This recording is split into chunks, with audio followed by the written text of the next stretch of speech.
Sana umabot yung gas natin. Okay.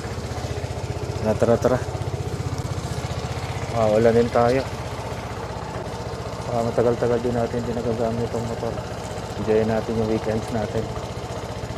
Dahil nandiyan yung plate number. Dahilan tayo para magmotor. Nakakabit yung wireless mic natin.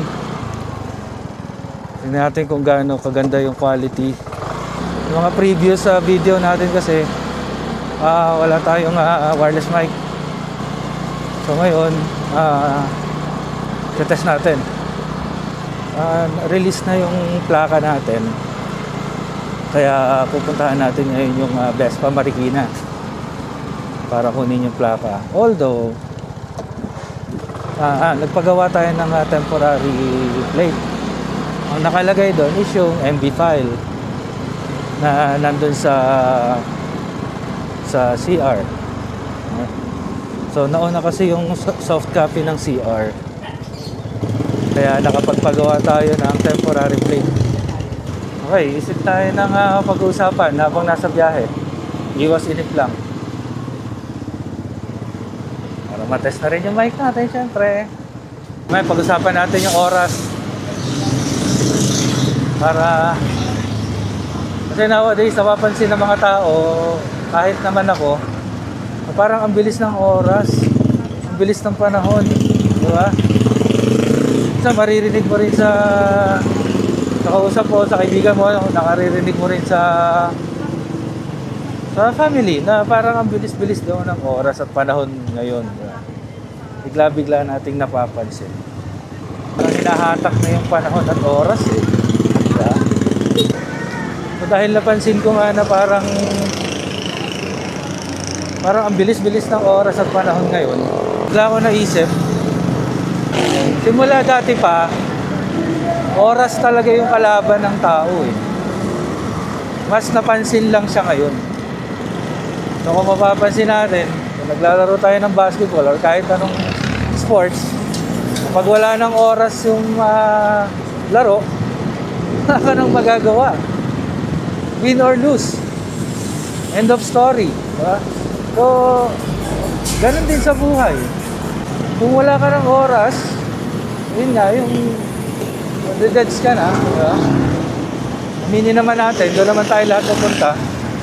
Wala ng oras. Wala ka nang magagawa, win or lose. Ba't di natin gamitin yung oras, diba? Para maging masaya.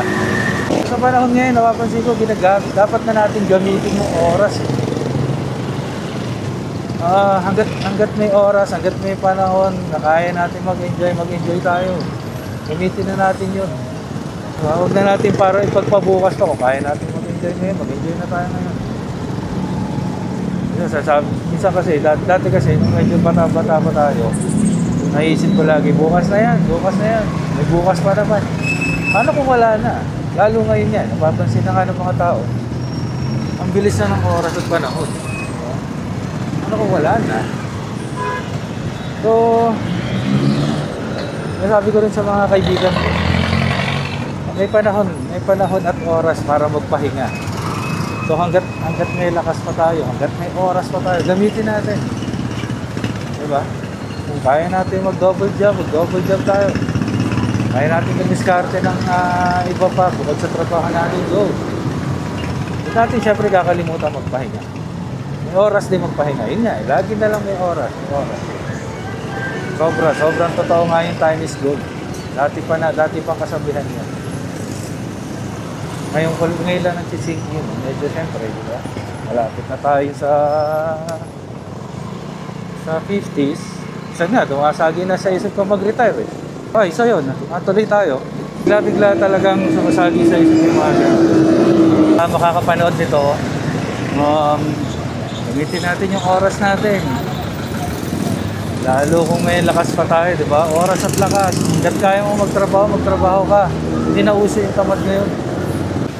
Ikaw rin ang masusaya. Ikaw rin ang mawawalan pagka tamad ka. Ikaw rin ang mag-iiwanan. Kaya pala yung iba, yung mga generation ng mga parents natin, minsan nagsasalita sila, nagsasabi sila na ang hinayang sila, sana ganito na lang, sana ganito na lang, di ba? Sana ginawa nila yung ganito, nung may oras pa. So, laging gano'n, laging nang pinagsisisihan. Laging sana kung may oras pa. Pero para sa akin din, hanggat nasa mundo ka pa, may oras ka pa. Wala yan sa edad. Wala yan sa kung huli na or hindi pa. Hindi siya ganun. Hanggat may oras pa, hanggat may buhay ka pa, go. Diba? Kilos na kilos. Yung katawan ng tao, meant yan para kung gumalaw, para kumilos. Hindi yan para nakahinto lang.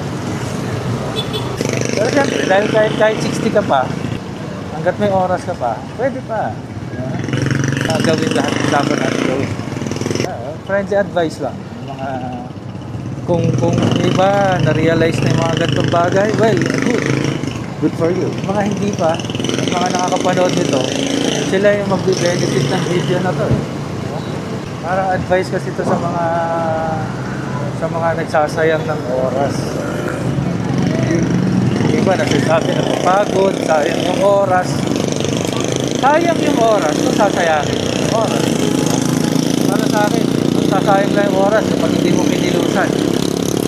Pero pag kumilos ka naman, ginawa mo yung dapat mong gawin, hindi mo lang nakuha yung result or nag-fail ka, hindi sayang yung oras. Hindi rin sayang yung effort. Kasi nag-effort. Ang tawag para sa akin, tinitake ko yun as lesson. Pero hindi siya sayang. Kung may oras ka pa ulit to correct it, go. Correct natin. Gawin lang natin yung dapat. Diba? Well, sa totoo lang, nanalangin din kasi kami. Sana, mabigyan kami ng work from home setup para ma-maximize namin yung oras namin. Sa manong paraan na sana makasama namin araw-araw yung mga anak namin. Kasi yung mga parents natin, alam naman natin na nauubos yung oras sa kakatrabaho. Nauubos yung oras para kumita, para masuportahan yung dreams natin, yung pangarap natin. So yung oras nila, puro trabaho. Nakakasama na lang natin sila Sabado at Linggo, minsan umaga at gabi. Minsan nga, tulog na tayo kapag uuwi sila. Pag-aalis naman, tulog din or nasa eskwelahan na. So wala talagang time para mag-bonding. Kung awa ng Diyos, nabiyayaan kami ng work from home, di ba? And na-maximize namin yung oras. Nanalangin talaga kami. Ang ginawa namin magpanata kami na sana bigyan kami ng work from set up para makasama namin yung mga anak namin habang lumalaki. So ito kami ngayon mag-asawa. Pero kami ng work from home. Ito yung time namin. And para na rin siyempre makasamba kami ng maayos. Dati kasi talagang pinipilit namin yung oras namin, talaga kasya namin yung oras namin para makasamba. Kasi siyempre on-site kami dati. Wala pang pandemic, on-site pa. Nauso na lang yung work from home setup. Nauso, as in mas nauso lang nung nagkaroon ng pandemic. Awa ng Diyos, dininig yung panalangin namin. Mas naasikaso namin yung mga bata, hindi na kami pagod, yung oras namin talaga nasa kanila or nasa amin na rin, nagagamit namin ng maayos kasi in-maximize. Napaka-importante ng oras. Ginto talaga, ginto. Ito talaga yung kalaban natin. And at the same time, kakampi natin yung oras. Kalaban at kakampiyan. Gulat niya yung asawa ko, pag naririnig niya yung mga videos ko, bakit daw parang nagiging speaker na. Siguro ito yung way ko para i-share sa iba. Yung mga na-experience ko. Kung na-experience na ng iba, okay lang yun. Kanya-kanya tayong experience, kanya-kanya tayong oras, kanya-kanya tayo takbuhin. Kanya-kanya tayong takbuhin. Iba yung takbuhin mo, iba yung oras mo. parking yan. So ngayon, ang goal namin mag-asawa, gamitin yung i-maximize namin yung oras namin, especially weekends. Kung inaanto kami, kailangan namin ng pahinga, gusto namin ng pahinga. Papahinga namin, tutulog namin. Then nakapagpahinga na, okay na ulit yung energy. Isip na ulit kung saan kami makakapunta, saan kami pupunta. Na-maximize yung oras, ini-enjoy. Hindi namin ma-experience yung mga dapat na namin ma-experience. Hanggang nandito pa kami. Hanggang may oras pa kami dito sa mundo, experience natin lahat. Kanya-kanyang oras pa rin talaga. Hindi natin pwedeng gamitin yung oras ng iba para lang matugunan lang yung oras mo. Hindi ganun. Respect mo rin yung oras nila. Kaya ako nagmotor para kunin yung plaka, yung plate number. Para magamay na rin natin sa mga ganito kalsada. Kasi paano kung nagyaya bigla sa malalayang lugar. Siyempre dahil nga meron na tayong mga dokumento, may lakas ng loob na tayo para lumayo. So ang gagawin naman natin is mag-practice, di ba? Sa mga kalsadang ganito. Again, kung may oras tayo magmotor, gamitin natin yung motor natin. Practice na rin yan para magamay natin yung mga motor natin. Kailangan kasi, ano rin yan, may connection din yung motor mo tsaka ikaw. Napansin ko yun, nung bago ko palang nakuha itong Siburo, medyo iba talaga yung driving habits. Medyo madalas na tayo nag-motor, madalas natin ginagamit. Naiba talaga. Mas masarap pa rin magmotor ng safe. Alert dapat tayo, aware tayo sa mga roads. Mas alerto ako sa motor. Saka mas maganda yung viewing kasi syempre mas malawak yung kita mo kumpara sa sasakyan. Pero syempre dapat alert ka rin. Hindi naman tayo naantok sa kotse, pero dapat mas hindi tayo antokin sa motor. So hindi magtatagal, siguro next month magyaya ng rides.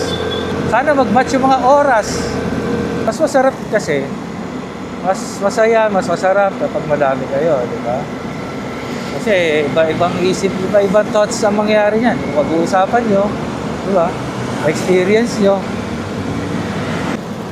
So, dito lang tayo sa lanes na to. Kasi mga pang-kotse yung mga outer lane. Mga mabibilis dyan.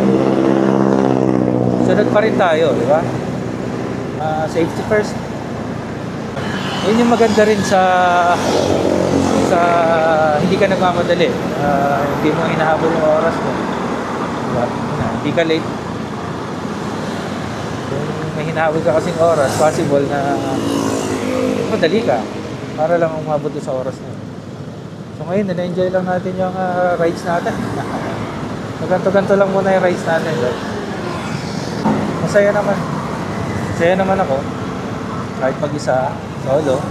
Itong last week kasi Saturday na ngayon last Monday to Friday to medyo stressful. So gusto ko talaga magmotor, maiba-iba lang.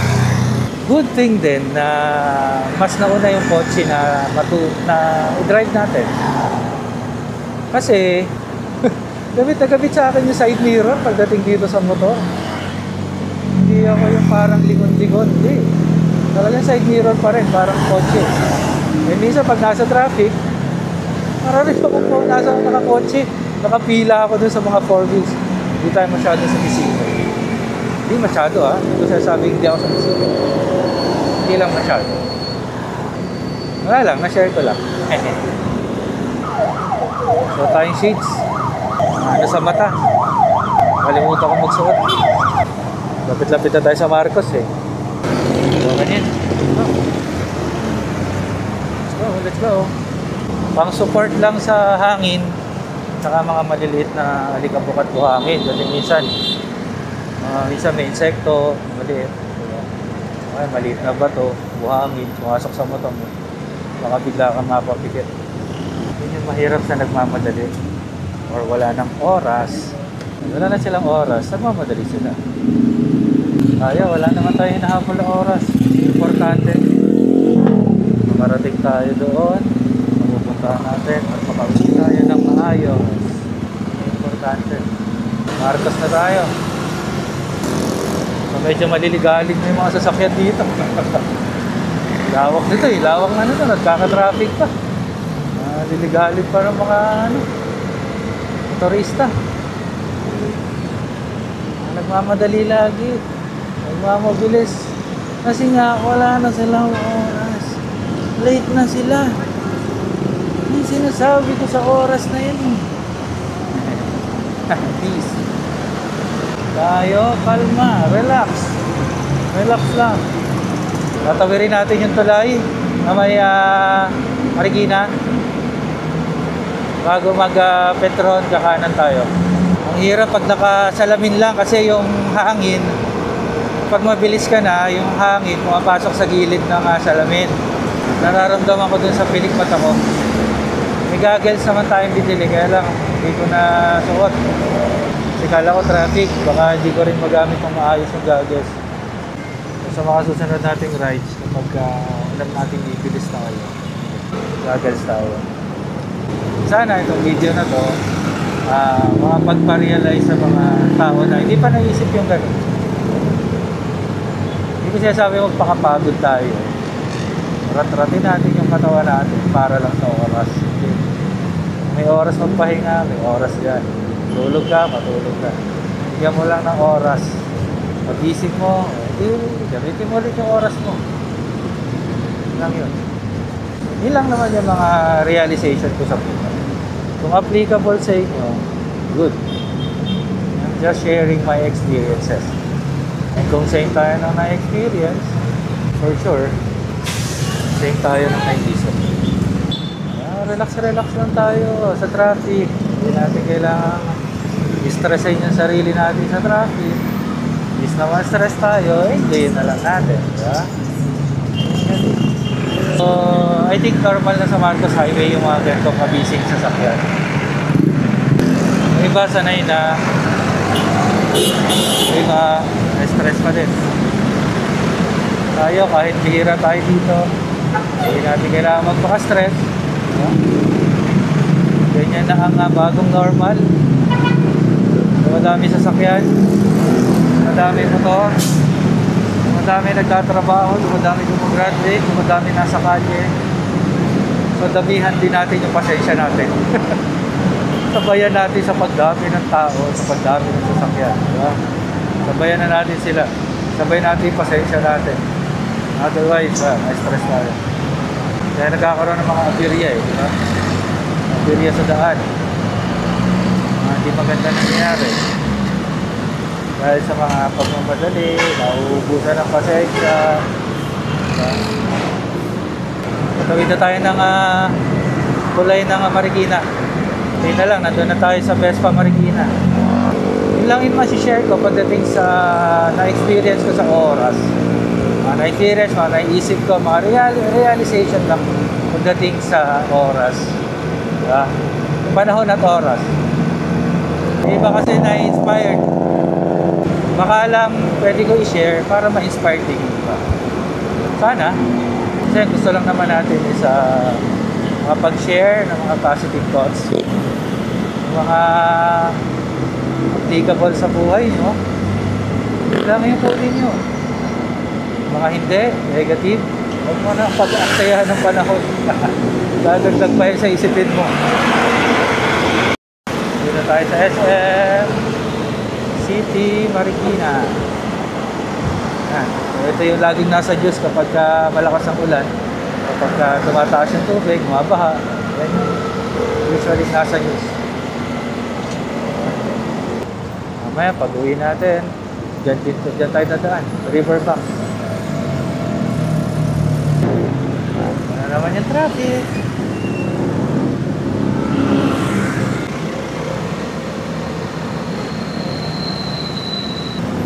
Tayo. Turn right.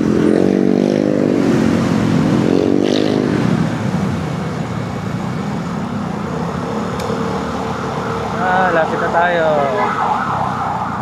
Sa susunod na punta natin dito sa Vespa Marikina is yung first PMS ni Buro. So sa first PMS ni Buro, pag-usapan naman natin kung bakit ganoon yung mga naipangalan namin sa mga sasakyan namin. Lalo na itong gamit nating Vespa na si Buro. Okay, so malapit na tayo and that's it muna for now. Kung nagustuhan nyo yung video, like nyo lang, share nyo, siyempre mag-subscribe tayo para sa mga updated videos natin. Okay, Doc. So after nitong intersection na to, yun na yung Vespa, katabi ng Kia. Paano? Kaya dito na lang muna. Nagamit natin yung oras natin, yung biyahe natin, para mapag-usapan yung oras. So maraming salamat. Hanggang dito na lang. Adios. Bye-bye.